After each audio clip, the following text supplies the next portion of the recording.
السلام عليكم ورحمة الله وبركاته. مساء الفل والورد والياسمين، مساء الرضا من رب العالمين، مساء الفل على احلى مشاهدين. تعالوا بقى نصلي على النبي ونشوف الغدا ايه النهارده. احنا عاملين ايه بقى؟ حاجات جميلة جدا وبسيطة خالص. عاملين بانيه تحفة تحفة بالخلطة بتاعتي الخطيرة، ومكرونة اهيت، وعملت جلاش بالجبن وسلطة والليمون. حاجات كده يعني كلها من البيت، بتطلع الحاجات التحفة اللي انتوا شايفينها دي. طبعا اول ما بخش المطبخ يبقى بالمنظر ده زي ما انتوا شايفين. طبعا شطبت المطبخ عشان اعرف اشتغل، روقت الدنيا كده ولميت الحاجه وايه. وهنبدا بقى ايه بعد ما نلم الليله اللي احنا فيها دي، هنخش بقى على اعمال الاكل. طبعا غسلت البانيه الاول وصفيته كويس جدا. احط نص كوبايه من اللبن لان هو نص كيلو بانيه وبيضايه واحده. طبعا لو كيلو هتضعف الكميه. وهنا طبعا بقى توم بودره، بصل بودره، بابريكا، كزبره، بهارات، فلفل اسود، كل حاجه، فص ماجي، ملح، ما عدا الكمون. مش هنحط كمون ولا بصل بودره وتوم بودره، كله بودره. خلاص وتمام كده بقى. زي ما قلت لكم كده، البهارات والبيضايه ونص كوبايه من اللبن. هنقلب كده كويس وفص ماجي، وهنسيبهم بقى ايه ساعه ساعتين. كل ما يقعد في الخلطه بيبقى احلى. طبعا هنا معانا مكرونه هي الاسباجيتي. هنعملها بقى، بسلقها الاول. طبعا ايه، انا عملت البانيه وبعدين بسلق المكرونه. يعني الحاجات اللي انا عايزه اخلصها. في حاجات تانية طبعا هنعمل ورا بعضه على طول. الاكل ما خدش ساعه زمن، كله كان جاهز. هنا طبعا اهو عملت الصلصه بتاعت المكرونه. هنا معانا فصين ماجي، معانا فلفل اسود، معانا كزبره، معانا كمون، معانا 7 بهارات، وطبعا شويه بابريكا. ده 3 فصوص بالظبط من التوم الفريش. دقيتهم كويس وحطيتهم على المكرونه. خلاص طبعا الملح ما تكتريش عشان احنا حاطين ماجي. هنا طبعا بقى الايه صينيه الجلاش بالجبن العشق بتاعها. انا محضره اهو فلفل الالوان، محضره الزيتون، محضره الزيت دهيت، ومحضره اللهم صل وسلم وبارك على سيدنا محمد وعلى اله واصحابه اجمعين الجبن. حبايب قلبي، لو انتوا كملتوا الفيديو معايا لهنا ما تنسونيش في اللايك والاشتراك بالقناه عشان يوصلكم كل جديد وتشجعوني، ولايكات كتير من حبايب قلبي. خلاص ان شاء الله باذن الله القناه تستمر بيكم ومعاكم، ونعمل مع بعض حاجات حلوه كتير. تقولوا لي رايكم ايه في الحاجات اللي انا بعملها.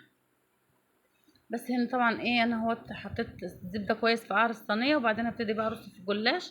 زي ما احنا قلنا، انا الجلاش اللي انا بشتريه من عند من عند يعني بتعمل فريش مش مجمد. فبتبقى اللفه النص كيلو، بيبقى وزن كتير غير اللفه الجاهزه، بيرمي معايا ورق كتير جدا. فبعمل في صينيه كبيره عشان خاطر يطلع ايه الطبقه بتاعته مظبوطه. خلاص انا هنا كده رصيت نص الجلاش تحت وحطيت الزيتون والفلفل الالوان، وهحط الجبن. طبعا انا مولعه الفرن وتحط على الشبكه عادي في النص. سيبيه بيستوي، بيبقى زي الفل، بيطلع احلى من البيتزا. خلاص هنا طبعا بحط جبن كويس جدا. ماكس الجبن بجيبه على طول، ما بيخلصش من عندي، لان هما بيحبوا الجلاش كده باللحمه مش بياكلوه قوي، لكن بالجبن بيحبوه جدا. بعمله جنب اي حاجه. دي طبعا كوبايه لبن كبيره، يعني بقدر كوبايه ونص من المج العادي، وبضايه وشويه فلفل. خلاص وبعدين هنسقي بقى بيهم ايه الجلاش. بعد ما ظبطنا الصينيه وقطعتها، هسقي بقى ايه على فكره في ناس بتحط شويه بيكنج باودر في الخلطه دي. بيقولوا ان هو بيخلي الجلاش يبقى عامل زي الكيكه كده، يعني مورق. هو طبيعي بيبقى مورق حتى لو ما حطيتش، بس لو حابين تجربوا يعني. انا جربتها مره وكانت كويسه. يعني ما فرقتش كتير بصراحه، ما حسيتش فيه فرق، فعشان كده ما بعملهاش. ان انا لما بعمل الجلاش كده بيطلع بالمنظر التحفه اللي انتوا شايفينه، والطعم بيبقى حلو جدا. وده هنا طبعا رشه البتاع ده معايا اسمه ايه، اللهم صل وسلم وبارك على سيدنا محمد، حبه البركه. بحطه كده بيخلي طعمه حلو، وده مفيد جدا على فكره للمعده يعني. خلاص هنا طبعا البانيه انا كنت عايزه اعمله بطريقه تانية، بس كان جاي لي حد وكنت عايزه انجز يعني بصراحه، فقالته بالفيجيتار. التتبيله دي بتنفع على كذا حاجه على فكره في البانيه، بتطلع حلوه، كلهم بيبقوا حلوين. طبعا هنا الفيجيتار بتاعي اللي هو المشطشط على بارد بيطلع البانيه تحفه.